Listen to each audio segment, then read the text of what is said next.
শাকিল তোর বড় ভাই কল দিছে। কলটা ধরে স্পিকারে দে। আচ্ছা।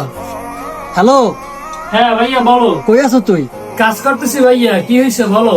আমার কিছু টাকা দরকার ছিল, অনেকের কাছে চাইছি কিন্তু কেউ তো দিল না। সবার কাছে স্যার কি দরকার ছিল আমাকে বলতে, আমি পাঠাই দিতাম। আচ্ছা বলো কত লাগবে। 5,000 টাকা। আচ্ছা আমি এখনই পাঠাই দিতে আসি। কি রে, কি রকমের বড় ভাই তোর ছোট ভাইয়ের কাছে টাকা চাই? তার কি লজ্জা শরম নাই? তো কি হয়েছে?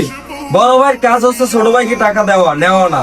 আরে ভাই কোন জায়গায় লেখা আছে যে বড় ভাই শুধু ছোট ভাইদের টাকা দেবে, ছোট ভাই বড় ভাইদের টাকা দিতে পারবে না? কিন্তু ভাই আমি আরে ভাই শোন, বর্তমানে ওর অনেক খারাপ সময় চলতেছে। ওর চাকরি ছিল, চাকরিটা চলে গেছে। এই খারাপ সময় যদি ওর আমি পাশে না থাকি, আমি ওর ভাই হয়ে কি লাভ হইল?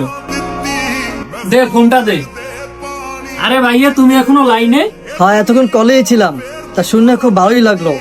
তোর মতো সব ছোট ভাই যদি বড় ভাইদের বিপদে পাশে দাঁড়ায়, তাহলে বড় ভাইরা সব বিপদের সাথেই লড়তে খুব সহজ হয়।